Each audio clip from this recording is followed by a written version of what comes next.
웬문에 대해서 알아보겠습니다. 웬문은 크게 두 종류가 있습니다.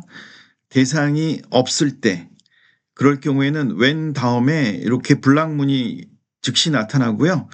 조건식 1에 대해서 화살표하고 조건식 1이 true일 때 실행할 문장, 조건식 1이 false예요. 그럼 그 다음 조건식 2에 대해서 true일 때 실행할 문장, 이렇게 쭉 나열했다가 이 앞에 모든 조건식이 만족되지 않았을 때 실행할 문장 else일 때 statement n 이와 같이 선언하면 되겠습니다. 이거를 우리가 조건 중심 분기라고 하는 거고요. 그렇다면 대상이 있을 때가 있겠죠. 대상이 있으면 어떻게 되느냐? when 다음에 괄호 안에 이 대상 subject를 포함하면 되겠고요. 그 다음 내용은 이 조건 중심 분기랑 똑같습니다. 단지 이 서브젝트 대상이 갖고 있는 값이 이렇게 나열이 되겠습니다. 이거를 우리가 값 중심 분기라고 말합니다. 코틀린 웬문의 특징을 정리해 보면 앞에서 우리 봤던 if, else, if만과 마찬가지로 모든 조건식은 순차적으로 테스트가 됩니다. 그러니까 조건식 1부터 만족되지 않으면 그 다음 조건식, 그 다음 조건식 이런 식으로 순차 실행이 되고요. 조건에 맞는 한 개의 문장만 실행하고 웬문을 빠져나옵니다. 따로 브레이크 문이 없더라도 이 해당되는 조건식이 true일 때 그 해당되는 문장만 실행하고 즉시 웬문을 빠져나옵니다. 그래서 자바의 스위치 케이스 문과 달리 코틀린의 웬문에서는 브레이크 문이 없습니다. 먼저 조건 중심 분기부터 알아볼게요. 두 수를 비교하는 그런 함수를 우리가 구현한다고 생각해 보죠. 이 함수는 일단 리턴 타입은 없습니다. 그렇다면 조건 중심 분기이니까 when 다음에 그대로 블락이 나와요. 그러면 x가 y보다 크거나 큰가? 그러면 우리 실행할 문장 print line 해갖고 x는 y보다 큽니다. 그렇지 않으면 비슷한 방법으로 이번에는 x가 y보다 적은가? 그렇다면 이와 같은 식으로 우리 출력해 주면 되겠고요. x와 y가 같은가? 그러면 이제 이렇게 판정을 내면 되겠습니다. 그런데 여러분들 잘 보면 지금 리턴 타입이 없을 때는 우리 웬문 안에서 else를 사용하지 않았죠. 그러니까 이 x와 y를 비교하면서 발생 가능한 모든 조건에 대해서 철저하게 조사하지 않아도 아무런 문제가 없어요. 리턴 값이 없을 때는. 왜냐하면 이 자체로 그냥 이 함수 실행이 여기서 마치고 그 다음으로 넘어가는 거기 때문에. 그렇다면 만약에 값을 전달받는 함수일 경우에는 어떻게 할까요? 예를 들어 printLine result라고 해서 우리 string 타입을 리턴 받게 되면 그러면 여기 에러 표시가 뜹니다. 에러 내용은 missing return statement인데 물론 리턴 문이 없으니까 이렇게 나오는 건 맞지만 우리가 리턴 문을 추가해도 여전히 저런 에러는 살아 있습니다. 왜 그럴까? 자, 우리 리턴 문을 다 집어넣고 에러를 없애보도록 할게요. 그래도 여전히 missing return statement라고 나와요. 이거는 아까 얘기했던 것처럼 이제 정확한 값을 반환을 해야 되는데 이 웬문에서 모든 조건을 다 조사하지 않았다는 거예요. 뭘 조사하지 않았죠? 두 개가 같지 않은지, 큰가만 비교했지 크거나 같은지도 비교하지 않았잖아요. 물론 작거나 같은 것도 비교하지 않았죠. 그러니까 모든 조건을 다 조사하지 않았기 때문에 여기 에러가 나오는 거고요. 그래서 리턴 값이 있는 함수일 경우에는 우리가 else를 사용하는 게 거의 필수적입니다.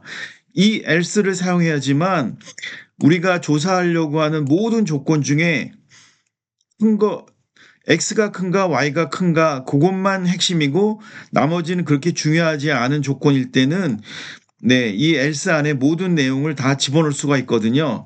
그래서 반환값이 있을 때 이 when 문에서 else는 필수다 이런 거고요.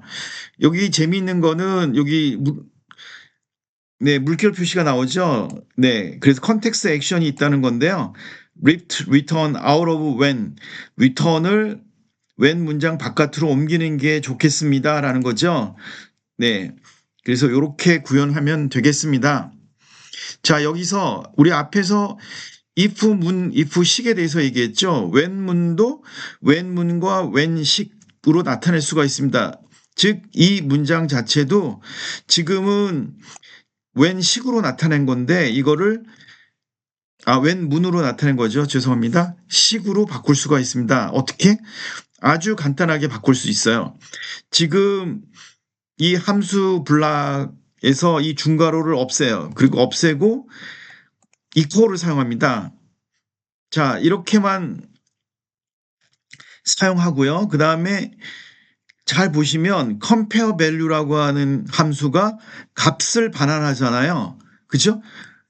할당문의 오른쪽에 사용되어 있으니까 이 함수의 값이 리절트에 반환이 되는 겁니다. 마찬가지로 이 when도 이 compare value가 반환하는 값을 전달하는 거거든요.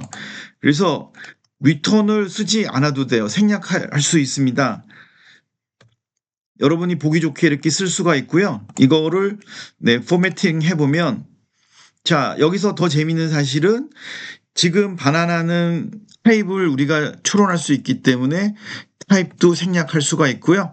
이렇게 해서 when 식으로 나타낼 수가 있고 이 when 식에서 반환되는 그 값이 이 함수가 리절트에 할당하는 값이 되는 겁니다. 자, 이번에는 when 문의 값 중심 분기에 대해서 알아볼게요. 우리 랜덤 넘버를 생성을 해볼 건데요. random.nextInt 이와 같이 임포트 문이 필요하고요. nextInt에 커서를 갖다 대보면 이 nextInt의 반환값은 정수값입니다. 무작위로 랜덤 넘버를 생성을 하는데요. 1부터 10 until이라고 표현되어 있으니까 1부터 9 사이의 값을 무작위로 생성을 하는 겁니다.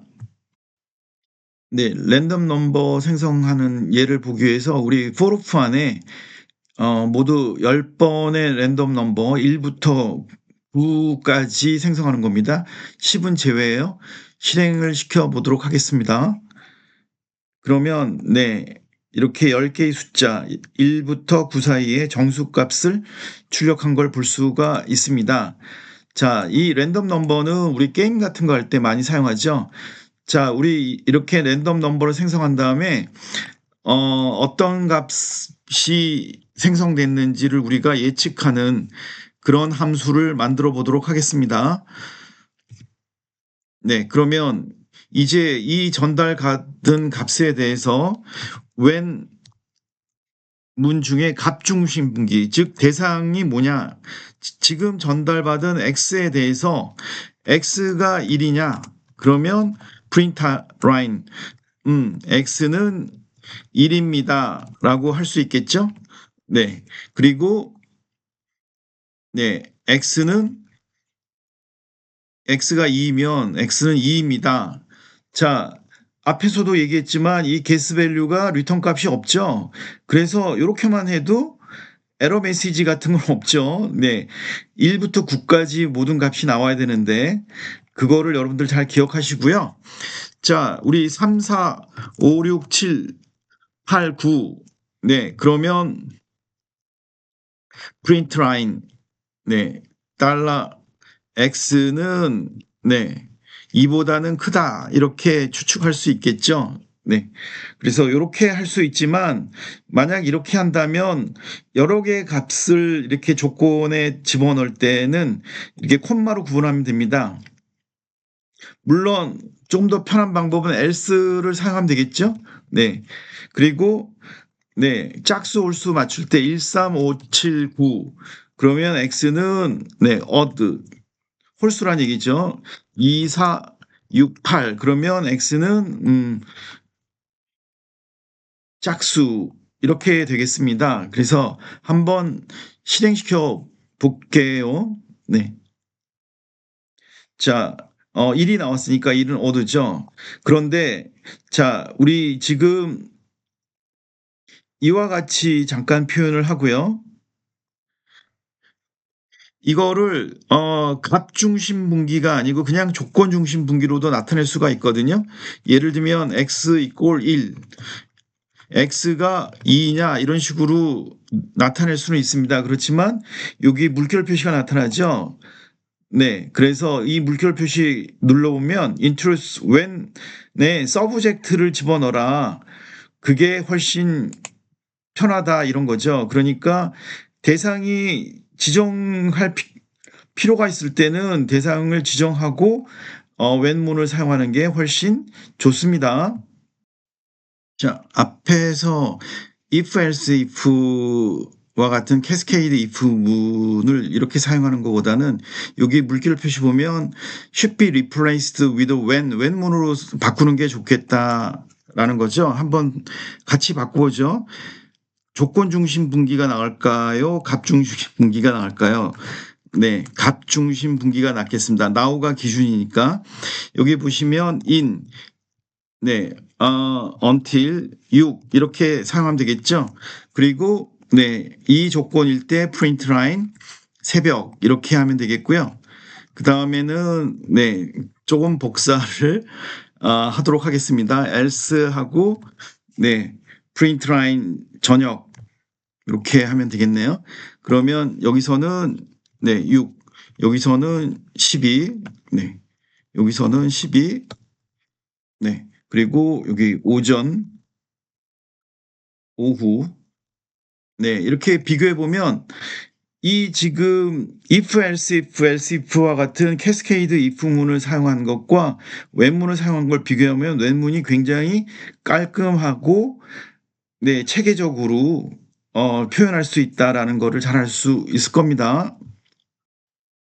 네, when문에서 여러분들이 꼭 기억해야 될 내용이 하나 있는데요. 바로 enum class입니다. enum class라고 하는 거는 enumeration class, 나열했다라는 거거든요.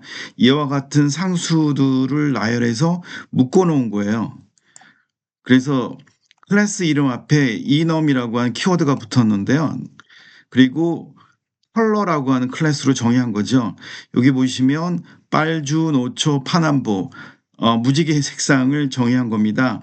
그러면 이 색깔을 보고 어떤 느낌을 우리가 이제 표현하는 것, get warmth, 따뜻하다, 뭐 춥다, 그런 느낌을 이제 전달하는 함수를 호출해 보겠습니다. 자, get warmth라고 해서 이 get warmth라고 하는 함수는 형식 인자 타입이 enum 클래스 타입이죠. 컬러. 그래서 거기에 해당되는 네, 뭐 블루를 전달해 볼까요? 지금 그런데 블루 네, 스트링 타입을 이제 전달받죠. 네, 그러니까 뭐 feeling이라고 할까요? 네, 그래서 이 값을 우리가 이제 출력을 해볼 겁니다. 그렇다면 이 get warmth를 우리가 이제 구현을 해줘야 되겠죠. 네. 앞에서 우리 return 문 사용했던 거랑 비슷하게 return 네, when 이렇게 써야 되겠죠. 그리고 이거는 값 중심 분기잖아요. 컬러를 기준으로 해서 판별을 하면 되겠습니다. 그러면 우선 컬러점 red 여러 개 있을 때는 이렇게 콤마로 구분한다고 그랬죠. 컬러 옐로우 그다음에 컬러점 오렌지 얘네들은 네, 느낌이 네, 따뜻해라고 하면 되겠고요. 그다음에 컬러점 그린은 그냥 중간이야. 네, 뉴트럴이라고 하겠습니다. 그리고 나머지 콜드점 블루라든지 컬러점 나머지가 인디고 네, 남색, 네, 컬러점 보라색, 바이올렛 네, 이런 것들은 네, cold 이렇게 하면 되겠습니다. 자, 그런데 우리 이와 같이 함수가 return 타입이 있을 때는 else가 필요하다고 그랬잖아요. 그런데 else를 쓰지 않았는데도 에러 표시가 없어요. 왜 그런가? 왜냐하면 이 컬러가 가질 수 있는 모든 조건을 우리가 다 표시했기 때문에 else를 사용하지 않아도 됩니다. 물론 여기서 코드를 간단하게 해서 else를 사용할 수는 있겠지만 우리가 enum 클래스를 사용하는 목적 자체는 제한된 범위 내의 조건은 우리가 너무 많은 조건을 다 웬문에서 체크할 수는 없잖아요. 그렇지만 한정된 범위의 조건에 대해서 그 제한된 범위 내에서 조건을 다 조사해 볼 수 있잖아요. 그럴 때 이 웬문과 enum 클래스가 합을 이뤄서 네, 훨씬 코딩을 편하게 해 줍니다. 자, 그리고 우리 마치기 전에 이 웬문을 웬식으로 한번 바꿔볼게요. 기억나시죠? 네, 어떻게 바꾼다고요? 네, 이와 같이 함수 블락의 중괄호를 없애고요. 그 다음에 return도 필요 없습니다. 그리고 또 뭐까지 없앨 수 있습니까? return 타입도 생략할 수가 있고요. 네, 깔끔하게 포매팅 해주면 되겠습니다. 그래서 웬문은 기본적으로 enum 클래스와 사용할 경우도 많고요. 지금은 소개하지 않고 있지만 봉인 클래스라고 하는 것도 있습니다. sealed 클래스. enum 대신에 sealed라고 하는 키워드를 사용해서 우리 클래스를 정의할 수 있는데 sealed 클래스하고도 같이 맞물려서 사용할 수가 있습니다.